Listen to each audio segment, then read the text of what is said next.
अस्सलाम वालेकुम, कैसे हैं आप सब। आई होप कि आप सब लोग ठीक ठाक होंगे और गर्मी के मौसम को एंजॉय कर रहे होंगे। वेलकम है आप सबका आपके अपने YouTube channel my own garden पे। जनाब, डेली बेसिस पे आप लोगों के साथ मैं वीडियो शेयर करती हूँ जिसमें डिफरेंट जो परमानेंट प्लांट्स हैं उनके हवाले से या ओवरऑल गार्डनिंग के हवाले से जो इन्फॉर्मेशन मेरे पास होती है मैं आप लोगों के साथ शेयर करने की कोशिश करती हूँ। इसमें कई दफ़ा जो है वो नए एक्सपीरियंस आपको मिलते हैं, तो मेरी कोशिश होती है कि जो नया तजर्बा मुझे मिले वो मैं आपको बताऊं। यहाँ पे आपको मैं दिखा रही हूँ वेरीगेटेड स्वीट पोटैटो वाइन की नई ग्रोथ स्टार्ट हो चुकी है, लेकिन अभी गर्मी बहुत ज़्यादा है। हमारे यहाँ अभी बरसात जो है वो शुरू नहीं हुई, यानी अभी तक बारिशें स्टार्ट नहीं हुई। लेकिन जो रिज़ल्ट आज आपको दिखा रही हूँ ये जो है वो एक दिन का रिज़ल्ट है। यानी एक दिन पहले मैंने आप लोगों के साथ वीडियो शेयर की थी कि जिसमें मैंने आपको उस टाइम पे वीडियो में दिखाया था कि कुछ जो एक्स्ट्रा काम करने वाले होते हैं जुलाई के मंथ में, तो इसी कंटेनर के अंदर मैंने पानी डाल के ये कटिंग्स लगाई थी, तो एक दिन में ही इनके अंदर रूट्स आ गई हैं। अब आज जो है वो इन कटिंग्स को भी लगाएंगे, क्योंकि जब आपका प्लांट जो है वो इस तरह से ग्रोथ करना शुरू कर देता है कि उसके अंदर हल्की फुल्की रूट्स बनना स्टार्ट हो जाती हैं, तो आप फ़ौरन से उसको सॉइल के अंदर लगा दें। उससे ये होता है कि फिर इसकी जो बाकी ग्रोथ होती है वो माशाल्लाह से अच्छी चलती है। एक और छोटी सी बोतल के अंदर मैंने डिफरेंट कटिंग्स जो हैं वो लगाई हुई हैं, और जैसे जैसे मैं डेली बेसिस पे गार्डन में आती हूँ तो फिर मैं साथ साथ ये जो कटिंग्स का काम है ये भी करती रहती हूँ। इसमें भी जो वेरीगेटेड स्वीट पोटैटो वाइन है उसके अंदर रूट्स बनना स्टार्ट हो चुकी हैं। आप देख रहे हैं कि माशाल्लाह से छोटी छोटी सी रूट्स बनना स्टार्ट हो गई हैं। तो ये समझें आप कि बिल्कुल एक फ्री में, यानी अगर आप कटिंग को कट करके पानी के अंदर सिर्फ रख देते हैं तो उसमें हार्डली आपके कुछ सेकंड लगते हैं। ये कोई इतना मुश्किल काम नहीं है कि जो आप कहें कि भाई हमें करते हुए काफ़ी ज़्यादा टाइम लगेगा। तो ये एक ऐसा काम है जिसको करने से आप फ्री ऑफ कॉस्ट अपने गार्डन के अंदर ढेर सारे प्लांट्स जो हैं वो बग़ैर किसी ज़्यादा मेहनत के हासिल कर लेते हैं। तो मैं भी इसी तरीके से आप लोगों के साथ शेयर करती रहती हूँ, ताकि अगर मैं कर सकती हूँ तो आप लोग भी मोटिवेट हों, आप भी अपने एक प्लांट से काफ़ी ढेर सारे प्लांट्स बनाएं और इस तरीके से प्रोपगेशन का अमल जारी रखें। और बार बार जो आपका बजट प्लांट्स ख़रीदने पे लगता है उसके बजाय ये बेहतर है कि आपके पास जो प्लांट्स मौजूद हैं आप उनको मल्टीप्लाई करके उनकी प्रोपगेशन करके एक से काफ़ी सारे प्लांट्स बना लें। अगर आप किसी को गिफ्ट करना चाहते हैं तब भी कर सकते हैं, सेल करना चाहते हैं सेल भी कर सकते हैं। तो ये एक बिल्कुल एक ऐसी चीज़ है जिसमें कोई आपका ख़र्च नहीं आता। यानी अगर आपके पास एक प्लांट मौजूद है तो आप उसके ऊपर मेहनत करें और उसकी प्रोपगेशन करें, कटिंग्स लगाएं, और एक प्लांट से एक पॉट से ढेर सारे पॉट्स और ढेर सारे प्लांट्स बनाएं। अब आपको मैं आगे चल के दिखाऊंगी कि किस तरीके से मैं इन प्लांट्स को लगा भी रही हूँ। ये एक तकरीबन 5 लीटर वाली जो है वो बकेट है ऑयल की, या जो आप यूज़ करते हैं घी वगैरह, तो उसकी एक खाली वेस्ट बकेट थी। पहले इसके अंदर मैंने एक और प्लांट लगाया हुआ था, वो ख़त्म हो चुका है। तो अब इसके अंदर जो सॉइल मैंने यूज़ की है वो सैंड और कोकोपीट थोड़ी सी इसके अंदर शामिल है, और साथ गार्डन सॉइल है। तो जो कटिंग्स अभी मैंने आपको दिखाई हैं वो इसी के अंदर हम लगा देंगे। मैंने किसी जो है वो टूल की मदद से इसके अंदर होल कर लिया था, ताकि जब हम लगाएं तो रूट्स ज़्यादा डैमेज ना हो। उस होल के अंदर आपने सिर्फ अपनी स्टेम को रख देना है, और उसके बाद जो है वो आगे ग्रोथ जो है वो प्लांट खुद ब खुद करता रहेगा। स्वीट पोटैटो वाइन की तीनों वेराइटीज़ जो हैं वो मैं इसी एक बकेट के अंदर लगा रही हूँ। आप ख़ुद सोचिए कि जब इन फ्यूचर इंशाल्लाह इनकी अच्छी ग्रोथ होगी तो ये देखने में कितना ज़्यादा खूबसूरत ये एक प्लांटर लगेगा। और कुछ ही टाइम में इस वाइन ने या इस प्लांट ने इसको इस तरीके से फिलअप करना है कि यहाँ पे आपको प्लांटर नज़र ही नहीं आएगा। सिर्फ़ और सिर्फ जो है वो आप देखेंगे कि कितने खूबसूरत ये तीनों रंगों की जो है वो ऑर्नामेंटल स्वीट पोटैटो वाइन इसके अंदर अच्छे से ग्रोथ कर रही है।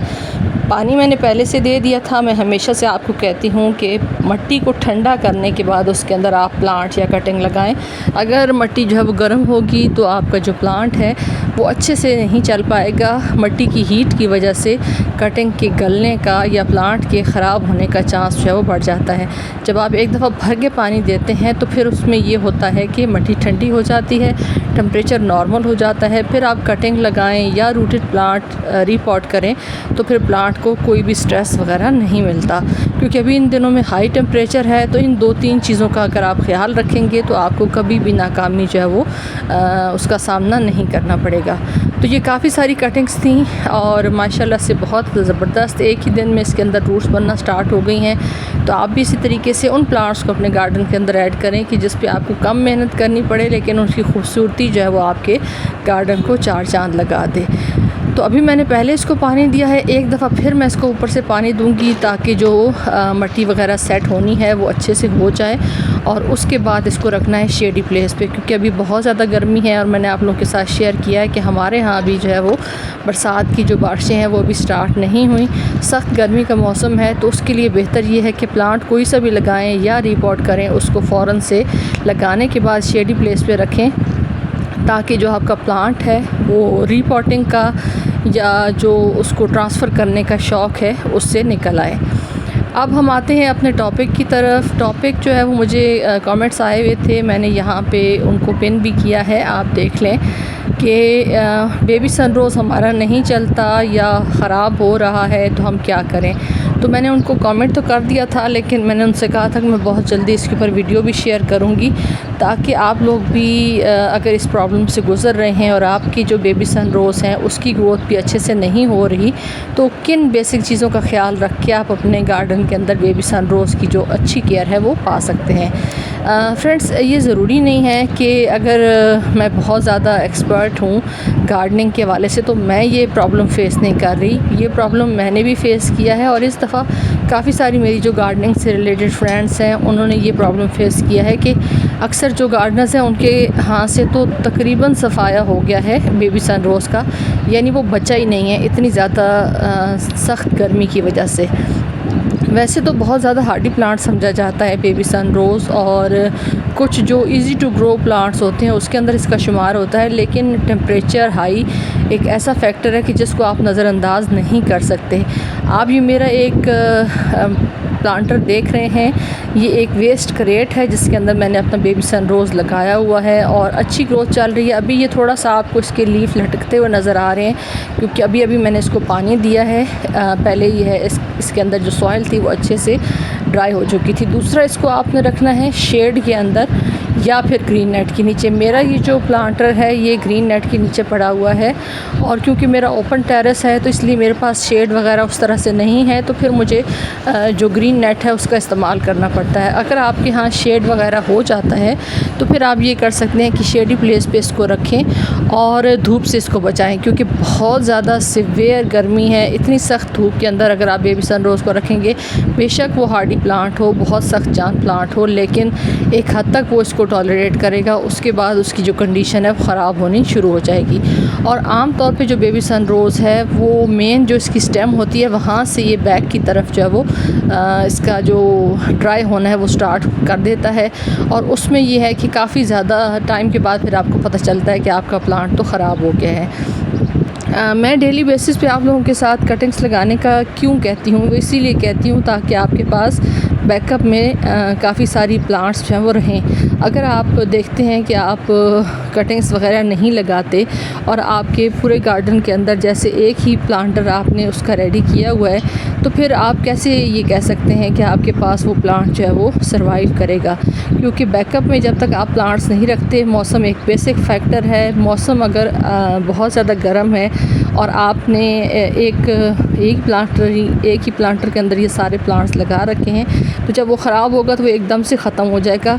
उससे बेहतर ये है कि जैसे हम लोग आपसे कहते हैं कि कटिंग्स लगा के प्रोपगेट करें, कटिंग्स लगा के प्रोपगेट करें, तो वो इसीलिए कहते हैं ताकि आपके पास काफ़ी सारे प्लांटर्स हों, तो अगर एक आध प्लांटर ख़राब भी हो जाता है तो आपके पास जो है वो बाकी प्लांटर्स के अंदर वो प्लांट लगा हुआ रहे।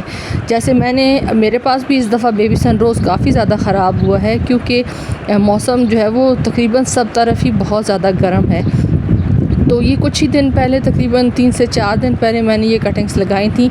कुछ के अंदर जो है वो रूटिंग स्टार्ट हो चुकी है, कुछ के अंदर जो है वो कुछ दिनों में रूटिंग स्टार्ट हो जाएगी। तो ये मैं आपको इसीलिए दिखा रही हूँ कि छोटी छोटी कटिंग ले लें, 2-2, 3-3 इंच की कटिंग ले लें।